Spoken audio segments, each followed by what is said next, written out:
Hello, my name is Mr. Wilke. We're learning statistics, and we've been talking about sampling and surveys, and so today we're just going to do a quick lesson on some cautions about sample surveys, things that can go wrong, and what they're called. So let's start off talking about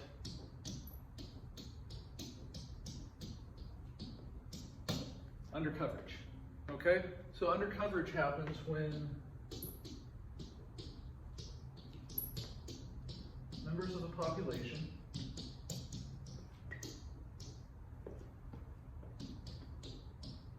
are less likely to be chosen or cannot be chosen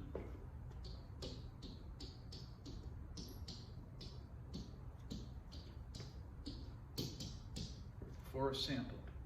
All right, so time to go. All right, not really. Okay, so anyway, members of the population are less likely to be chosen or cannot be chosen for a sample. So before the pandemic hit and everybody was going to work, if a survey company said, I know, let's call home numbers. Home numbers used to be a thing back before, cell phones. But, you would call a home number. Well, who was left out? People who were at work. So, who was home? Depends, right? So, anyway, if the people at work were left out, you're going to get different response than, what you should get, at least to look at the whole population. It's not going to be representative of the whole population because people are left out of it. All right? If you just call home numbers no matter what, how many of you don't have a home phone anymore? I gave mine up years ago because nobody called it, except for people calling to ask me survey questions. All right, what else we got? We got non-response. Non-response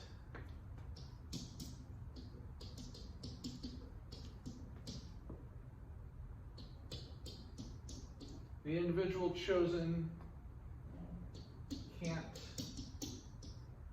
be reached or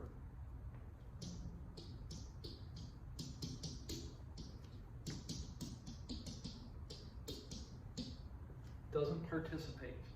Okay, so undercoverage means that we miss out on people because we can't choose them.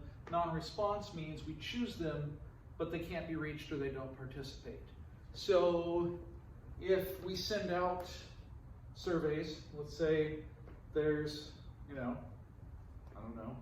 10,000 people in town, we send out surveys to 600 houses, we get back 400. Okay? So the non-response happened with the 200 people that decided, I'm not going to bother sending that back. Undercoverage happened with anyone who didn't have a house or anyone whose address wasn't on the list to choose from.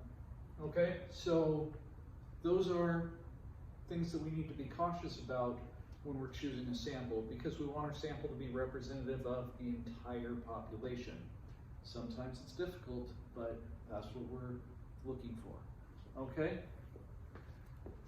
All right, so let's talk about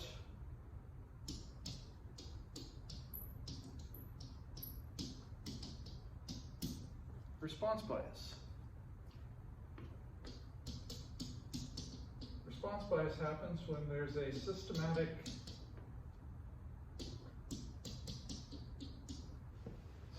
pattern of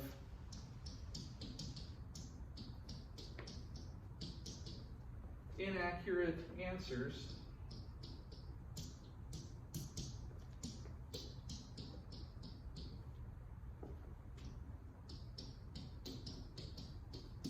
to a survey question. All right, systematic pattern of inaccurate answers to a survey question. People lie. People lie all the time. Now, one of the things I always like to do is, when there's a class full of students, I'll say, all right, tell me how many of you do drugs, and no one raises their hands. Weird, right? Does that mean no teenagers do drugs? No. Does that mean no teenagers in my class do drugs? I hope so.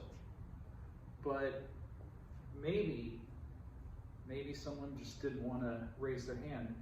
If I did a secret anonymous survey with that, my answers might have been a little bit different.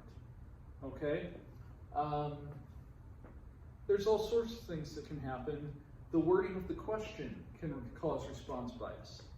Okay, if there's, if the information before you get the question leads you to think one thing, you might get an answer that's not representative of what you actually think.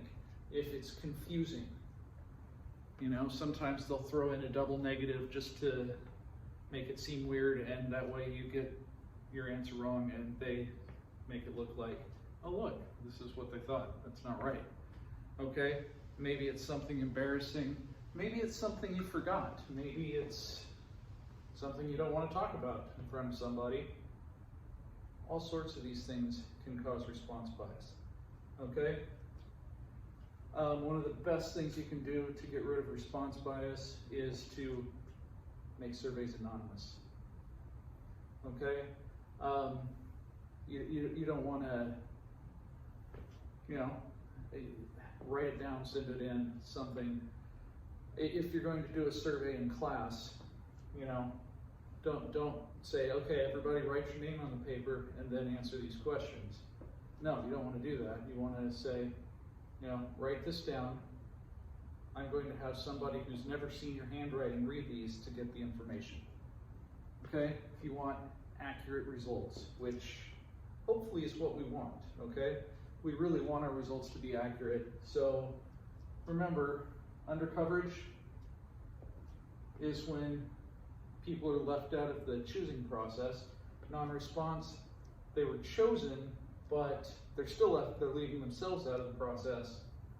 Or response bias, when they're lying, they're getting it wrong, something's happening to make the results inaccurate. Okay? All of these are things to look out for sample surveys. That's it. If you have any questions, type them in the YouTube comments or ask me the next time you see me in class. All right, well, thanks for listening. Thanks to Screeching Weasel for the t-shirt, and have a good rest of your day. I will see you back in class soon.